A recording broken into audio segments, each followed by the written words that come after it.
Resolução gratuita e comentada das questões de física da Escola Naval 2017-2018, fornecida gratuitamente pelo fisicvestibular.com.br. Parte 4 e última. No final, se você achou que foi útil ou se gostou, inscreva-se e comente.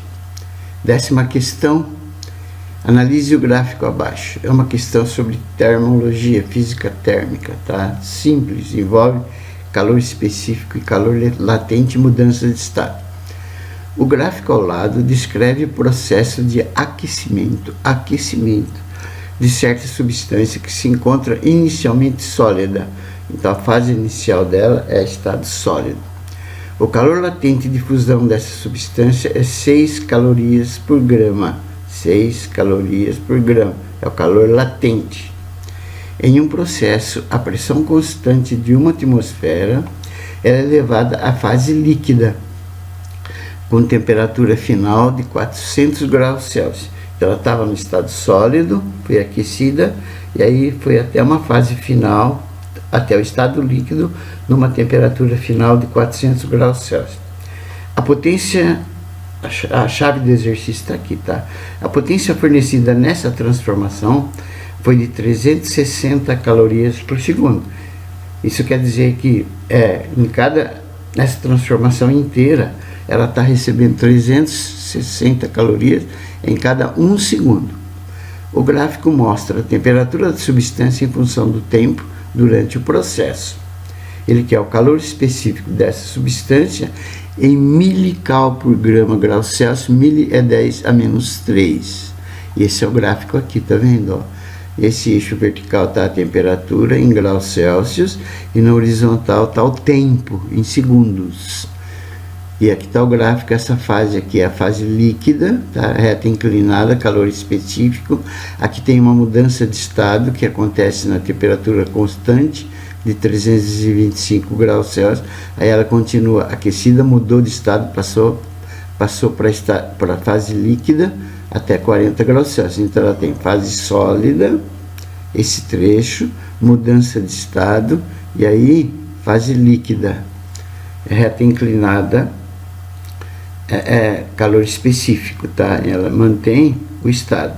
Então esse é o estado sólido. Aqui ela mudou de estado, uma mistura sólido-líquido, e aqui só líquido.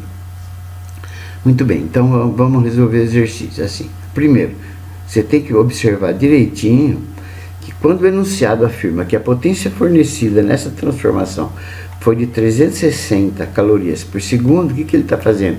Ele está te informando que uma fonte externa de calor está fornecendo 360 calorias em cada segundo.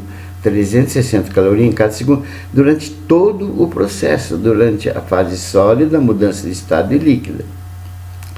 Assim, durante a mudança de estado que ocorre, que é a fusão, quando ela passa do sólido para o líquido, que é esse trecho aqui, muita atenção, olha aqui, ó, essa é a fusão, ela ocorre a temperatura constante de 325 graus Celsius. Esse trecho é o da fusão, que ocorre a temperatura constante. Quanto tempo durou essa fusão? Observa aqui, ó, ela começou quando o tempo era 40 segundos e terminou quando o tempo é 60 segundos. Então ela demorou 60 menos 40, demorou 20 segundos. Então esse trecho é a fusão, demorou 20 segundos e ocorre a temperatura constante de 325 graus Celsius. Então nesses 20 segundos que ela durou, só a fusão, a gente quer saber a quantidade de calor liberado. É óbvio, né? Que se a fonte fornece 360 calorias em cada segundo, eu multiplico isso por 20 segundos, então só na fusão ela vai receber 7.200 calorias. Só nessa fusão aqui, tá? Então, nessa fusão em que ela recebeu 7.200 cal, para ocorrer, o calor latente é dado do exercício, ele vale 6 cal por grau Celsius. Vão calcular a massa jogando na expressão do calor latente. A expressão do calor latente aqui é igual a ml, o F é de fusão. A quantidade de calor que ele recebe só para se fundir é 7.200, a massa não temos, mas o calor latente de fusão foi dado, é 6. Então a gente acha a massa da substância, que vai ser 7.200 por 6, que vai ser 1.200 gramas. Agora que nós já calculamos a massa da substância, que é 1.200 gramas, nós vamos calcular o calor específico no estado líquido, porque no estado sólido não é possível. Veja bem aqui, ó, a gente não tem essa temperatura inicial aqui, ó. Então não tem condições de a gente calcular o calor específico no estado sólido. Então nós vamos calcular o calor específico no estado líquido. O enunciado não especificou que estado ele quer o calor específico, tá? Então aí eu não sei o que a Escola Naval vai fazer com o exercício. Então vamos calcular a quantidade de calor recebida pela substância só no líquido aqui, tá vendo? Pode ver que estado líquido ele demorou isso aqui, ele passou de 60 segundos para 67,5 segundos. Então só no estado líquido, ela para ser aquecida, ela foi aquecida durante 7,5 segundos. Quanto que ela ganha de calor nesse 7,5 segundos? Como ela ganha 360 calorias por segundo, você multiplica 360 por 7,5, ela vai ganhar só para ser aquecida no estado líquido 2.700 calorias. Agora, a expressão do calor específico no estado líquido é a expressão do calor sensível, baseado na equação fundamental da calorimetria, que no estado líquido é massa vezes o C, o calor específico do estado líquido, temperatura final menos inicial. A quantidade de calor que ela ganha no estado líquido é 2.700, a massa dela é 1.200, o C a gente quer, a temperatura final, olha aqui, é 400, menos a inicial 325. 2.700 é 90.000 vezes o C pedido. O C no estado líquido é 2.700 por 90.000, que vai dar 0,03, que é a mesma coisa que 30 vezes 10 a menos 3. 10 a menos 3 é mili. Portanto, o calor específico no estado líquido pedido é 30 milicaloria por grama grau Celsius. E a alternativa correta é a alternativa C. 11ª questão. Analise a figura abaixo. A figura acima representa um pulso P, tá vendo? É um pulso nessa corda, que se propaga em uma corda 1 de densidade linear μ1, em direção a uma corda 2, densidade linear μ2. Essa é 1, essa é 2. Sabendo que μ1 é maior que μ2, ou seja, a densidade linear da 1 é maior que a da 2, a 1 é mais densa, o perfil da corda, logo após a passagem do pulso P pela junção Q, que é o ponto que separa as duas, é melhor representada por, tá? Então, a gente sabe que quando passa de um meio para o outro, vai haver simultaneamente refração, quando passa para o outro, da corda 1 para a corda 2, e reflexão retornando, tá? Então, essas daqui são as alternativas. Muito bem.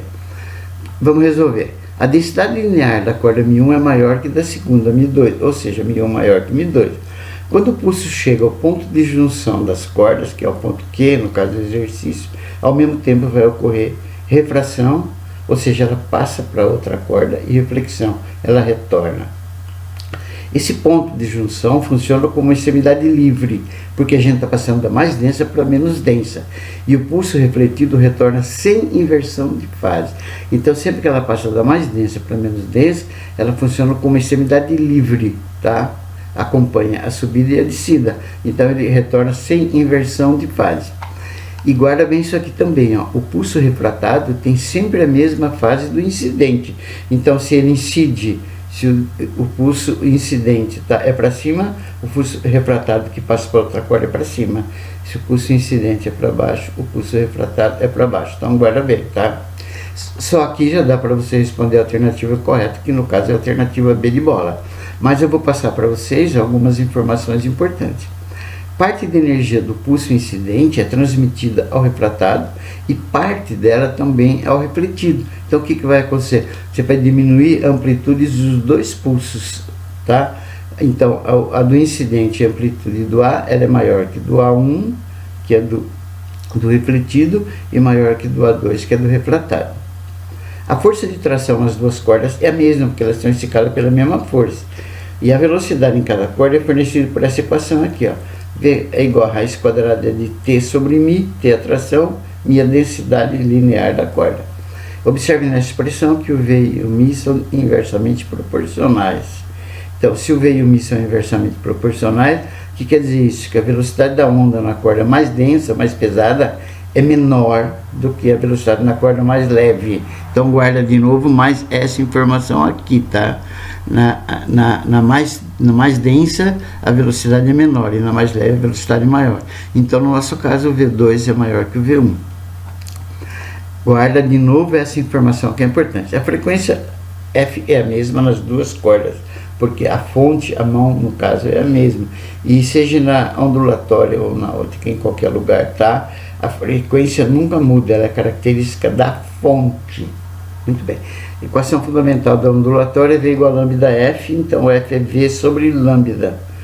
Então o F é V1 sobre lambda 1, F é V2 sobre lambda 2. V1 sobre lambda 1 igual a V2 sobre lambda 2, que é igual ao F. Ou seja, o F é V sobre lambda.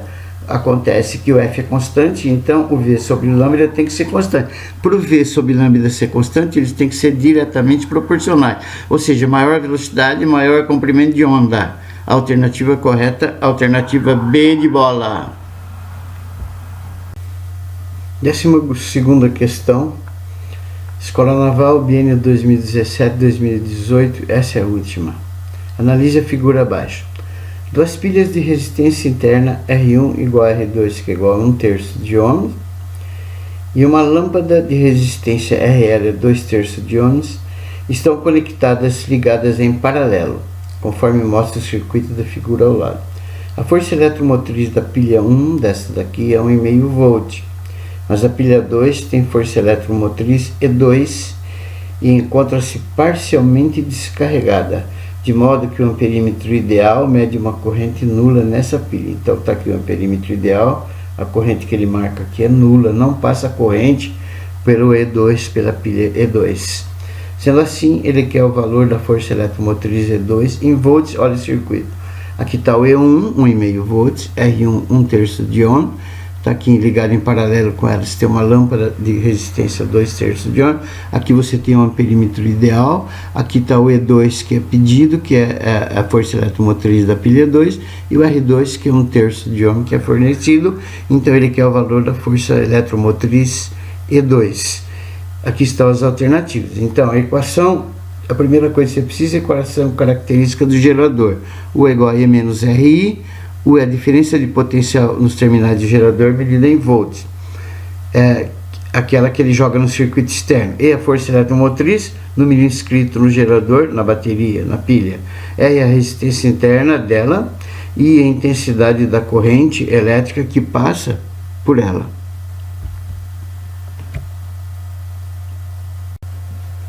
Então, como o amperímetro ele é ideal, ele indica a corrente nula. Na pilha, no gerador 2, então a corrente é zero, a corrente nele é zero.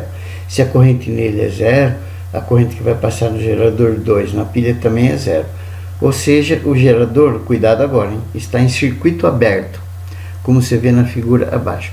Então aqui está a pilha 2, seria o gerador, tá? Sai um fio, como aqui não passa corrente, como se tivesse um amperímetro aqui, ele está indicando corrente nula.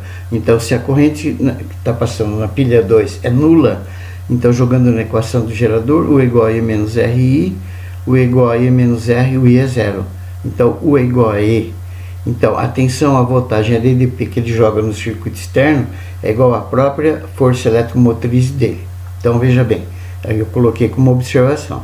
A tensão, a diferença de potência, a voltagem nos terminais do gerador, no caso a pilha 2, é igual à força eletromotriz E dela, quando está em circuito aberto. Ou seja, quando não há corrente no gerador, isso ocorre somente quando o fio está interrompido, tá? Ou então quando o perímetro indica zero, independente de quantos dispositivos elétricos estiverem inseridos no mesmo.